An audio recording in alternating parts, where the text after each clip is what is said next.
I welcome you to learn English. இந்த ரெண்டு வாக்கியங்களும் ஒயிலில் ஆரம்பிக்குமா டூரிங்கில் ஆரம்பிக்குமா அப்படிங்கிறத சொல்லணும். While the summer season water scarcity improves அப்படி வருமா, இல்லை during the summer season water scarcity improves இப்படி வருமா? இப்போ டூரிங் அண்ட் ஒயில் அப்படின்னா என்ன அர்த்தம்? ரெண்டுக்குமே ஒரே அர்த்தம் தான். அந்த நேரத்தில், அப்போது, அந்த வேளையில். ஓகே, டூரிங் அண்ட் ஒயில் ஒரே அர்த்தமாக இருந்தாலும் இந்த ரெண்டு வாக்கியங்களும் ஒயிலில் ஆரம்பிக்குமா டூரிங்கில் ஆரம்பிக்குமா அப்படிங்கிறத கண்டுபிடிக்கணும். ஒயில் யூஸ் பண்ணுறப்ப வேர்புனா என்ன? வேலையை குறிக்கும் வார்த்தை. இப்போ ப்ளே, ஈட் இதெல்லாமே வேலையை குறிக்கும் வார்த்தை. அதோட ஐஎன்ஜி சேர்ப்போம். While playing, while eating, while running இந்த மாதிரி. இப்போ டூரிங் வர்றப்ப அந்த ஐஎன்ஜி வரக்கூடாது. டூரிங் பிளேயிங், டூரிங் ஈட்டிங் இந்த மாதிரி சொன்னால் தட் இஸ் ராங். அப்படின்னா அந்த சென்டென்சஸ் எப்படி வரும்? டூரிங் யூஸ் பண்ணால் எப்படி இருக்கும், ஒயில் யூஸ் பண்ணால் எப்படி இருக்கும்?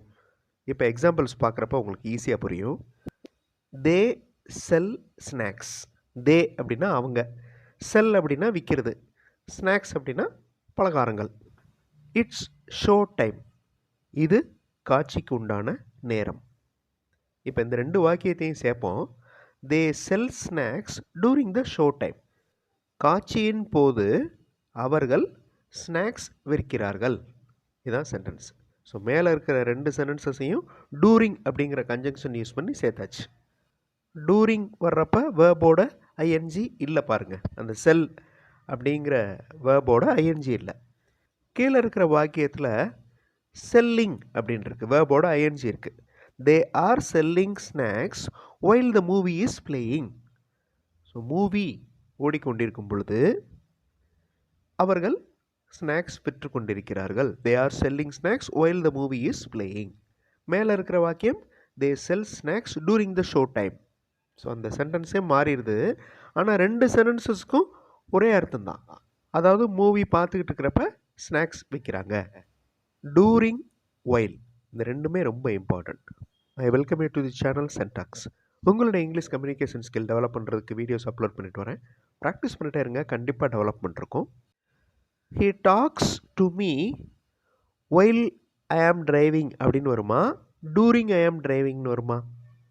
அதே மாதிரி ஹிஸ் மதர் ஸ்லெப்ட், அவங்க அம்மா தூங்கிட்டாங்க, டூரிங் ஹீ வாஸ் பிளேயிங் அப்படின்னு வருமா, ஒயில் ஹீ வாஸ் பிளேயிங்னு வருமா? அதே மாதிரி அடுத்த சென்டென்ஸ் பாருங்கள். He wrote an exam while holidays அப்படின்னு வருமா, டூரிங் ஹாலிடேஸ்னு வருமா? நம்ம எந்த வேர்டு யூஸ் பண்ணுறப்ப வேர்போட ஐஎன்ஜி ஆட் ஆகும் அப்படிங்கிறத பார்த்தோம். அதை யோசிங்க. அதை யோசிச்சு இந்த கொஸ்டின்ஸ் எல்லாத்துக்குமே ஆன்சர் கண்டுபிடிங்க. வீடியோ பாஸ் பண்ணிவிட்டு ஆன்சர் ஃபியூ செகண்ட்ஸில் டிஸ்பிளே ஆகும். He talks to me while I am driving. அப்போ ஒயில் வர்றப்போ தான் வேர்போட ஐஎன்ஜி ஆட் ஆகுது. His mother slept while he was playing. He wrote an exam during. Okay, இந்த இடத்துல வேர்போட ஐஎன்ஜி ஆட் ஆகலை பாருங்கள். While he was asking. Ask அப்படின்னா கேட்குறது, ஆஸ்கிங் அப்படின்னா கேட்டுக்கொண்டிருந்த போது. ஒயில் ஹி வாஸ் ஆஸ்கிங், அவர் கேள்வி கேட்டுக்கொண்டிருந்த போது. While he was asking questions they answered, அவர்கள் பதிலளித்தனர். They answered during the question session. அதே அர்த்தம் இருக்கிற வாக்கியம் டூரிங் யூஸ் பண்ணி பாருங்கள். They answered during the question session, அவர்கள் கேள்வி நேரத்தில் பதில் அளித்தனர். ஓகே, இந்த ரெண்டு வாக்கியங்களில் ஒயில் வருமா டூரிங் வருமா அப்படிங்கிறத கண்டுபிடிங்க. அதாவது சம்மர் சீசன் அப்போ வாட்டர் ஸ்கேர்சிட்டி இம்ப்ரூவ் ஆகும், அதாவது வாட்டர் ஸ்கேர்சிட்டி நிறையா வரும். இந்த இடத்துல ஒயில் வருமா டூரிங் வருமா? செகண்ட் சென்டென்ஸ் பாருங்கள். பெல் அடித்து கொண்டிருந்த போது மாணவர்கள் வகுப்பறையை விட்டு வெளியே வந்தனர். இந்த இடத்துல ஒயில் வருமா டூரிங் வருமா? During the summer season water scarcity improves. இந்த இடத்துல வேர்போட ஐஎன்ஜி ஆட் ஆகலை. Okay, during the summer season water scarcity improves, improving அப்படின்னு இல்லை பாருங்கள். அதே மாதிரி அடுத்த சென்டென்ஸில் while the bell is ringing the students come out from the class.